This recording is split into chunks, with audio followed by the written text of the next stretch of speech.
Vida e Saúde está de volta. Hoje estamos falando sobre a fragilidade nos idosos. Conosco temos aqui a geriatra, a doutora Sumika, nos ajudando a entender essa síndrome. E ela já deu aqui várias dicas, vários sinais que podem indicar essa síndrome, mas ela terminou aqui a nossa conversa no bloco anterior falando da importância do acompanhamento de qualidade com um geriatra que seja um geriatra da sua confiança, um geriatra que você possa discutir as coisas que estão acontecendo, seja com seu pai, com a sua mãe ou com você mesmo, tá? Fazendo esse tratamento. Agora, doutora Sumika, eu queria falar um pouquinho sobre o enfrentamento da síndrome. Como que acontece o tratamento? Você identificou que o seu paciente está com a síndrome, ele está envelhecendo além da conta para a idade dele. O que você faz primeiro, doutora? Essa é uma ótima pergunta, Peru. A primeira coisa é olhar as comorbidades, as doenças, porque a fragilização, né, o aceleramento da instalação da síndrome de fragilidade, muitas vezes, apesar da gente ter mencionado que tem a ver com escolhas, já é atrelado frequentemente a doenças. Nem sempre, tá, Peru? Pode ser que uma pessoa esteja em um estado de fragilização, mesmo sem doenças, mas o mais comum é que a gente tenha.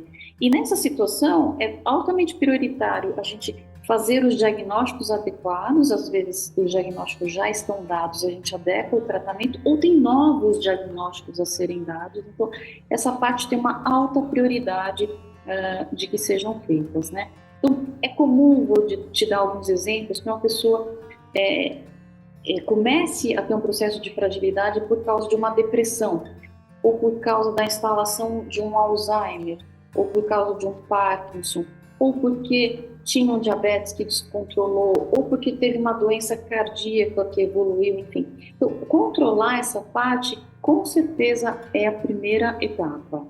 Tá, então vai, de repente, mexer em medicação e aí você vai começar a sugerir outras abordagens além do enfrentamento através da medicação, certo, doutora?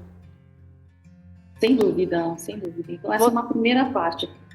Oi? Não, Mas pode... ela não... Mas assim, não é só isso não, viu, Peru? Porque essa é uma parte prioritária, né? Mas ela só cria espaço para o tratamento definitivo, o tratamento que realmente faz a reversão da síndrome de fragilidade, que é nutrir e movimentar. Aí sim a gente está falando de tratamento definitivo, né? De tratamento eficiente. Exatamente porque o que leva o idoso a fragilizar é uma alteração metabólica, inflamatória, e a gente quer atuar melhorando a nutrição, melhorando o metabolismo, melhorando a potência e o catabolismo e o anabolismo muscular para a gente voltar esse indivíduo a se movimentar mais, a ter força, a não ter exaustão. Então, é aí que entra o tratamento. Então, vamos falar um pouquinho dessas estratégias de tratamento mais profundamente? Olha, então, esse controle das doenças crônicas é imprescindível nesse primeiro momento e aí depois, então, vai precisar controlar os hábitos ruins. Se está faltando atividade física, mais exposição ao sol, você vai indicar. Como é que é feita essa prescrição, doutora? Porque parece que esses remédios ou essas mudanças não têm muita moral, né, com o paciente, que tanto quanto um medicamento de farmácia, né?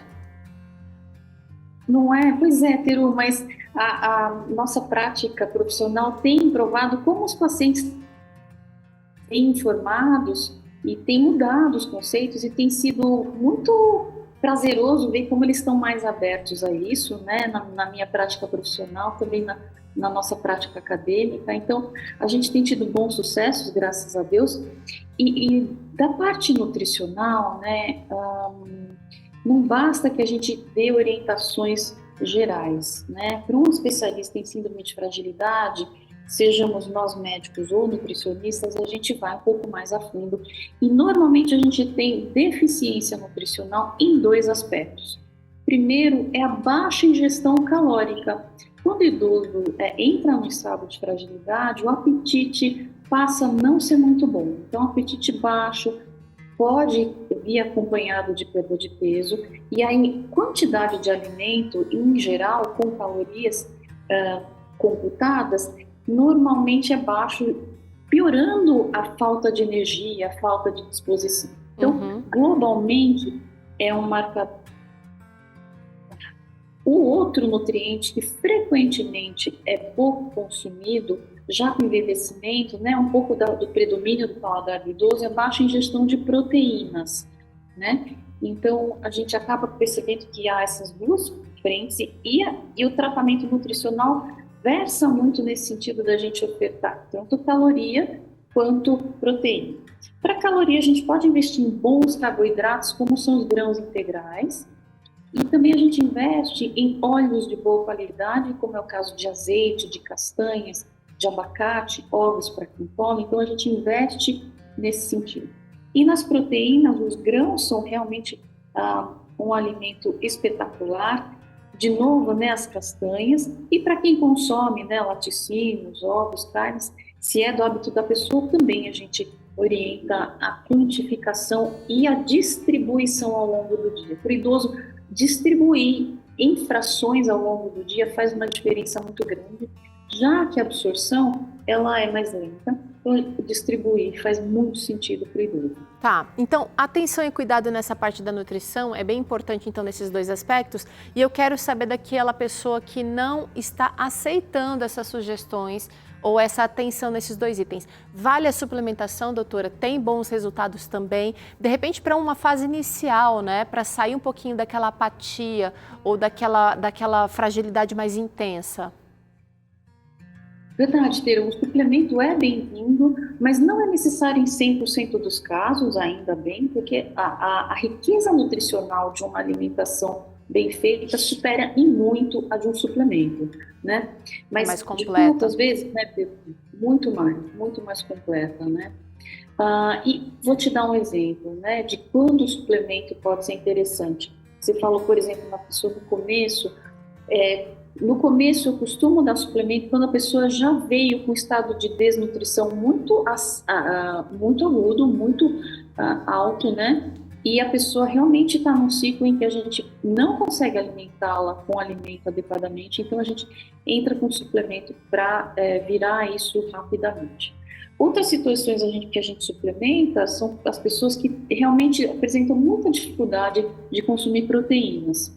Então a gente acaba às vezes complementando especificamente a proteína. Carboidrato em geral a gente tem mais facilidade de digerir, é um alimento mais digerível, ele é mais fácil de digerir. A proteína é mais desafiadora para o nosso corpo. Então, às vezes, suplementar especificamente a proteína por dificuldades digestivas ou preferenciais acaba sendo uma estratégia muito bem-vinda.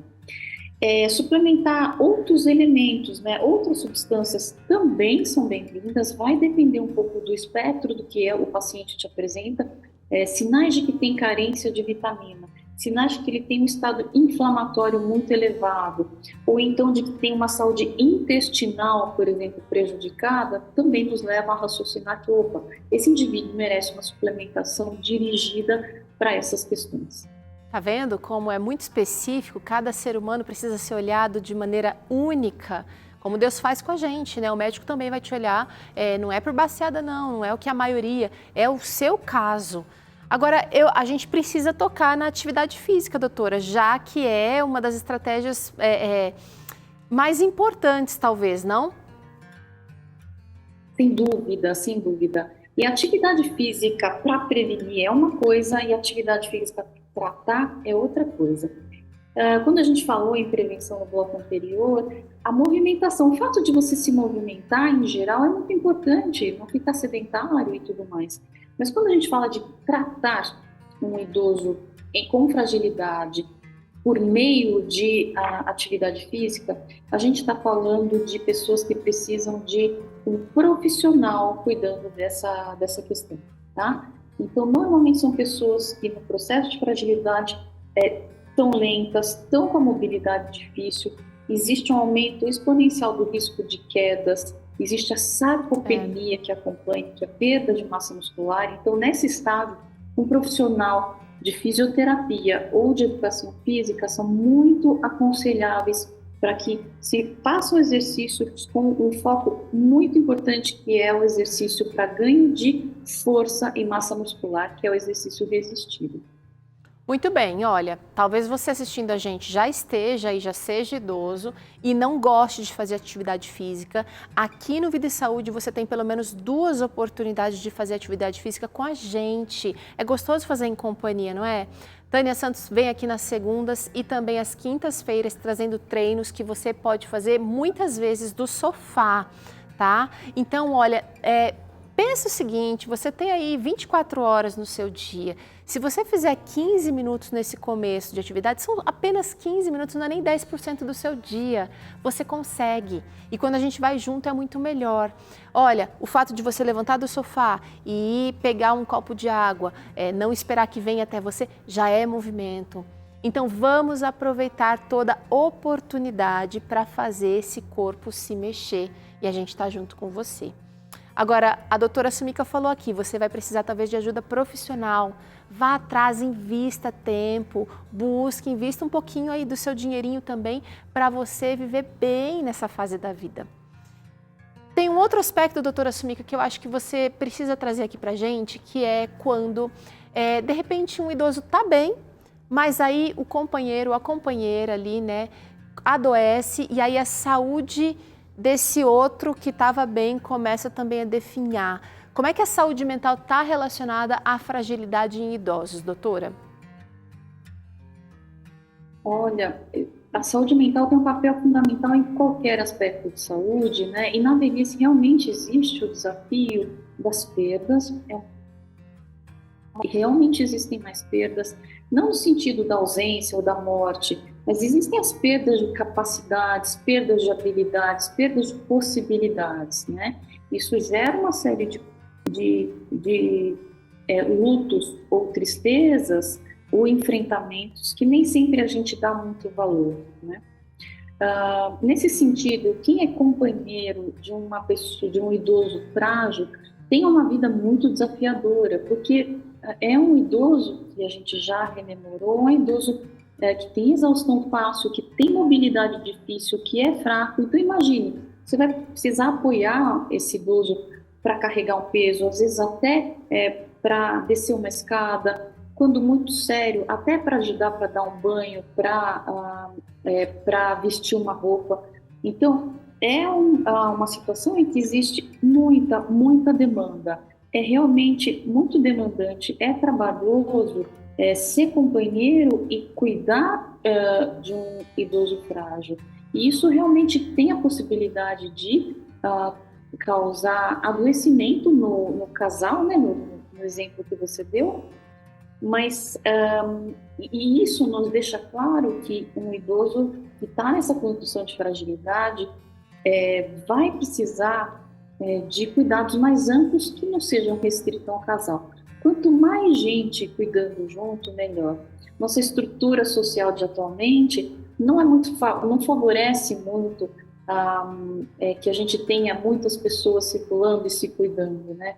Mas a estrutura familiar, pelo menos, é importante nesse sentido. Vizinhos, amigos, tios, primos, também podem ter pequenos papéis ou até grandes papéis em gerir uma situação como essa. Você está falando, doutora, no sentido de mais assim, de aliviar a carga ou fardo, né, desse cuidado. Eu queria ainda pegar o gancho desse cuidado e agora virar o jogo e falar do cuidado em excesso. Será que pode ser prejudicial, doutora? Caiu, vai ficar só na cama, ou tem alguma coisa que ele pode fazer? Tem algum tipo de estímulo que a gente, de repente, está deixando passar que poderia estar sendo utilizado? Sem dúvida. Tudo que limite uma pessoa, seja uma criança, um adulto ou um idoso, tudo que tolha, a gente tem que olhar com muita atenção, porque provavelmente não faz sentido, né? Colocar o idoso, por exemplo, com dificuldade de mobilidade para andar sozinho, dizendo você pode, não, se vire, não, mas para esse mesmo idoso dizer não se levanta, fique parado, não vá ao banheiro, faça xixi na fralda, por exemplo, é o oposto do que é necessário. Então, certo. Nessa situação, por exemplo, então existe um caminho intermediário que é acompanhe, vá junto, né? Nesse caso, se a pessoa consegue executar sozinha, estimule para fazer sozinha, mas se ela não é capaz de fazer sozinha, em vez de tolher, faça junto, ou contrate alguém que faça junto, ou crie mecanismos que facilitem que ele execute, ou independente, ou com ajuda. Olha, muitos aspectos estão envolvidos aí nessa fragilidade no idoso. A gente vai ter que ter um olhar muito mais assim atencioso, porque também aquela pessoa cuidando pode estar numa outra fase da vida, doutora, com filhos de repente, ou com outros projetos, mas a fragilidade no idoso merece atenção, cuidados com a casa, por exemplo, adaptações a serem feitas, né, na alimentação geral, talvez daquela família, ou um cuidado mais assim à distância também. Como é que a família pode prestar esse auxílio de maneira efetiva, mesmo não dedicando-se exclusivamente a esse cuidado, doutora? Olha, a primeira coisa é ter um olhar atento mesmo, Peru, você tem razão. Ao a gente prestar atenção no que está acontecendo com o idoso, a gente vai perceber onde a gente pode atuar. Dependendo de uma pessoa, a gente vai poder atuar mais numa coisa do que em outra para poder oferecer os cuidados que a pessoa tem, né? Então, às vezes, eu vou te dar um exemplo, digamos, uma senhora viúva, gosta de morar sozinha, é feliz morando sozinha, mas realizar as compras não está fácil e agora não está fácil preparar os alimentos, mas tem cabeça boa, está feliz. Então, ao conviver e perceber, ela está emagrecendo, acho que tem uma intervenção para fazer. A gente percebe, poxa, às vezes, será que é marmita? Será que é uma cozinheira? Será que é chamar para fazer a refeição com você? Então, o olhar atento vai te conduzir para as necessidades, né?